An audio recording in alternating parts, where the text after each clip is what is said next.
Hello, everyone, and welcome back to another episode of our podcast. Today, I am sitting here with Jake. Honestly, Jake, you look very tired today. Did you get any sleep at all last night? Hi everyone. To be honest, I did not get much sleep at all. It was my neighbor again, Mrs. Miller from the fourth floor. She is what we call a nosy neighbor. Oh, I remember her. A nosy neighbor is someone who is too interested in what other people are doing. They always want to know your private business. What did she do this time? It was around 11 o'clock at night. I was walking up the stairs very quietly. I just wanted to go inside my apartment and relax. But then I heard a sound. Her door opened just a little bit. She was standing there, waiting for me. At 11 at night? That is very late. Did she actually say something to you, or did she just watch you? Oh, she definitely said something. She asked me why I was coming home so late. She told me that sleeping before midnight is very important for my health. It felt like I was a teenager again, living with my parents. That sounds very uncomfortable. It's like she is monitoring your life. We sometimes say someone is keeping tabs on you when they watch everything you do. That is the perfect way to describe it. She is keeping tabs on me every single day. I told her I had a long day at work, but she did not seem to care. She just kept looking at me like I was doing something wrong. It must be hard to feel like you're being watched in your own hallway. Did you manage to get away from her quickly, or did the conversation continue? It lasted for at least 10 minutes. I tried to be polite, but she had so many questions. She wanted to know who I was with and why I looked so stressed. It was truly a hallway nightmare. I can see why you are so tired now. Dealing with a nosy neighbor takes a lot of energy. You have to be polite, but also protect your privacy. And honestly, Emma, that was not even the worst part of the night. While she was talking to me, her eyes were moving down to my hands. I was carrying two big grocery bags, and she started looking inside them. No way. Did she actually look inside your shopping bags? That is so rude.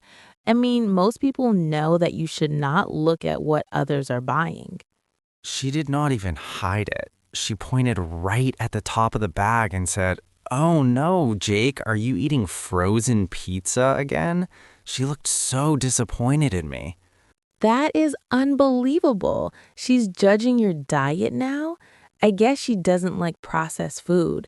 You know, processed food is food that has been changed from its natural state and usually comes in a box or a can. It is often not very healthy. Exactly. I told her I was too busy to cook a real meal, but she did not want to hear it. She started giving me a long lecture about health. She said that my pizza was full of preservatives. She told me that preservatives are chemicals added to food to keep it fresh for a longer time, but they are bad for your body. Well, she's not wrong about the science, but she's definitely wrong to talk to you like that in the hallway. It's your choice what you want to eat. You're an adult. I know, right? I felt like I was back in school. I was just standing there holding these heavy bags and my arms were starting to hurt. I mean, I just wanted to go inside and eat my dinner in peace. It sounds like she was treating you like her own son. Sometimes nosy neighbors think they are being helpful, but they are actually just being annoying. Did she ask you about anything else in the bags? She asked about the soda too. She told me that sugar is the enemy. Honestly, I was so hungry that I almost offered her a slice of pizza just to make her stop talking. But I was afraid she would follow me into my kitchen to check my oven. That is a funny image, but also a bit scary. It's hard when someone doesn't respect your personal space. You were just trying to bring your food home and she turned it into a health class. It really was a long night. I think I'll start ordering my groceries online so she can't see what I'm buying anymore. Or maybe I'll just hide the pizza under some bags of salad next time. Wait a minute, Jake. Did she finally let you go inside after the pizza lecture, or did she have more questions for you? I wish she let me go, Emma. But then she looked at me with very serious eyes. She asked me what I was doing, 3 o'clock in the morning. She said she heard a very loud thumping sound coming from my bedroom. 3 in the morning? Why was she even awake at that time? That is so strange. Honestly, what were you actually doing? Were you dancing in your room? I told her I was just sleeping, but then I remembered something. My phone fell off my bed and hit the floor. It made a small sound, just one small sound. But she told me that she is a light sleeper. A light sleeper is a person who wakes up very easily, even if a sound is very quiet. So she wakes up because of a phone hitting the floor? That is unbelievable. It sounds like she is eavesdropping on you. You know, eavesdropping is when someone secretly listens to a private conversation or sounds in another room. She's definitely eavesdropping, Emma. She told me she thought I was moving my bed or maybe practicing karate. She even said she heard me talking to myself. Honestly, I think she was listening through the walls with a glass. Maybe you talk in your sleep, Jake. Maybe you were dreaming about pizza and yelling at her in your sleep. That would be very funny. I hope not. That would be very embarrassing. I told her I was sorry for the noise and that I would try to keep my phone on the bed, but she just shook her head and said that young people today are very noisy. She really wants to control everything you do. It is like you are living in a reality TV show and she is the director. I cannot believe she complained about a phone falling on the floor. I know. I started to wonder if she has a microphone against my wall. I mean, how can someone hear a phone fall from the next apartment? It's like she has superpowers for being nosy. Well, at least you know you are never alone. You always have Mrs. Miller watching over you and your phone. At that point, Emma, I was truly finished. I could not stand there for another minute. I looked at her and said, Mrs. Miller, I am so sorry, but I really need to hit the sack. Honestly, I am exhausted. Hitting the sack is just a common way to say that you are going to bed to sleep. It is a very useful idiom for when you are extremely tired and your bed is the only thing you can think about. That was a good idea. Surely she understood that you were tired after a long day of work and carrying those heavy grocery bags. I mean, anyone would understand that you need to rest. Did she finally say goodnight and let you enter your apartment in peace? You would think so, Emma, but you are wrong. As I was putting my key into the door, she stopped me one more time. She lowered her voice and asked me about the blonde girl who visited me last week. She said she saw a young woman leaving my apartment and she looked like she was in a big hurry. She even keeps track of your guests? That is too much. She is a total busybody. A busybody is a person who is way too interested in what other people are doing and tries to get involved in their private lives. Honestly, it sounds like she has a notebook where she writes down everyone who visits you and the exact time they leave. She is the definition of a busybody, Emma. She even told me that the girl was wearing blue shoes and carrying a green umbrella. I mean, who remembers things like that? She asked me if we had a fight because the girl was walking very fast toward the elevator. She seemed very worried about my social life and my relationships. She's like a private investigator. Was it actually a friend of yours, or was she just imagining things? I hope you told her that it was none of her business in a polite way, because that is really going too far. It was just my cousin. She came over to borrow a book and she was in a hurry because she was late for a doctor appointment.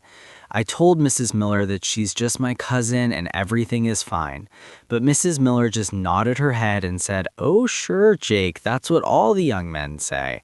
She clearly did not believe me at all and thought I was hiding something. So she thinks there's a big mystery in your life. It's funny, but also a little bit frustrating. You can't even have your family visit you without the whole building knowing about it.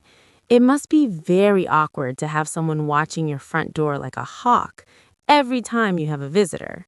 Exactly. I felt so awkward standing there in the hallway. I just wanted to hide and never come out. I quickly said goodnight again and I basically jumped into my apartment. I closed the door and I stayed very quiet for a few minutes. I didn't even turn on the lights because I was afraid she was still standing outside the door listening to my footsteps. I can imagine you standing there in the dark, not moving. It's like a scene from a movie where someone is hiding from a spy, except the spy is just an old lady with a lot of free time and a very big curiosity. You are living in a very strange situation, Jake, but it makes for a great story for our listeners.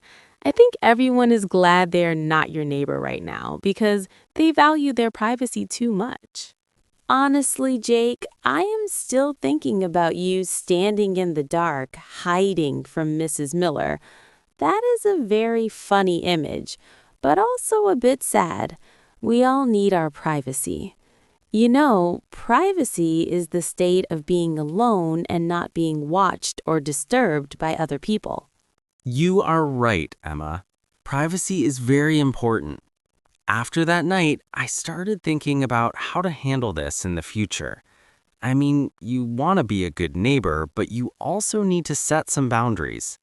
A boundary is a limit that you set to show people what is okay and what is not okay. That is a great point. If our listeners have a nosy neighbor, they can try a few things. You can always say, "Thank you for your concern, but I'm in a bit of a hurry." It's a polite way to end a conversation without being rude. I tried that, but it did not work with her. Next time, I might try something else. I might say, "I would prefer not to discuss that." It sounds a bit more formal, but it clearly shows that the topic is private. That is a strong sentence. It's important to be firm, but kind. Most people, like Mrs. Miller, are just lonely and want someone to talk to, but they don't realize they're being too much. I agree.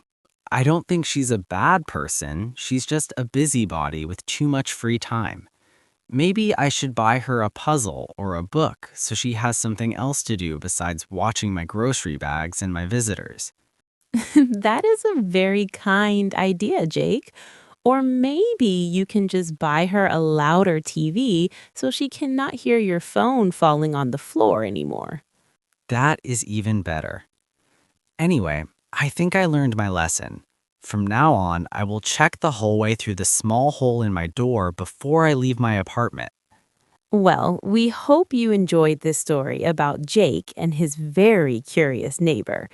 If you have a story about a nosy neighbor, we would love to hear it. You can share your experiences with us and tell us how you handled these situations. Yes, please tell us your stories. And if you enjoyed this conversation, you can find more stories like this on our channel. We talk about real life situations every week to help you practice your English in a natural way. Thank you for listening to Everyday English Talk. We hope you have a wonderful and private day. See you in the next episode. Goodbye, everyone, and try to get some sleep tonight without any thumping sounds.